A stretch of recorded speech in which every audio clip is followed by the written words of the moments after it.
নমস্কার, সুরজিৎ মান্না ক্রিয়েশনস চ্যানেলের পক্ষ থেকে তোমাদের সবাইকে সুস্বাগতম।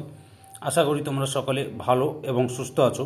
আমি তোমাদের জন্য এই ভিডিওটিতে তুলে ধরছি প্রশ্ন, কুয়াশা কি? উত্তর, দীর্ঘ শীতল রাত, মেঘমুক্ত আকাশ প্রভৃতি কারণে অধিক তাপ বিকিরণ করে ভূপৃষ্ঠ ও সংলগ্ন বায়ুস্তরের উষ্ণতা শিশিরাঙ্গে পৌঁছালে বায়ুস্থিত জলীয়বাষ্প ধূলিকণাকে আশ্রয় করে ঘনীভূত হয়ে সূক্ষ্ম সূক্ষ্ম জলকণে পরিণত হয় এবং ধোঁয়ার মতো ভাসতে থাকে। একে কুয়াশা বলে। টি.এফ. ব্লেয়ারের মতে কুয়াশা হলো এক ধরনের প্রায় আণুবীক্ষণিক ক্ষুদ্র জলকণা যা শীতলতার কারণে ঘনীভূত হয়ে বায়ুমণ্ডলে ভাসমান অবস্থায় থাকে। বিশেষত শেষ রাতের দিকে কুয়াশা দেখা যায়। কুয়াশা দৃশ্যমানতা কমিয়ে দেয়। হালকা কুয়াশা 2 থেকে 3 কিমি অনুভূমিক দূরত্ব পর্যন্ত স্বচ্ছতা কমাতে পারে, আর ভারী ঘন কুয়াশা কয়েক মিটার পর্যন্ত দৃশ্যমানতা কমাতে পারে এবং পরিবহন ও যাতায়াতের বাধার সৃষ্টি করে। অতিরিক্ত কুয়াশা ফসলের ক্ষতি করে।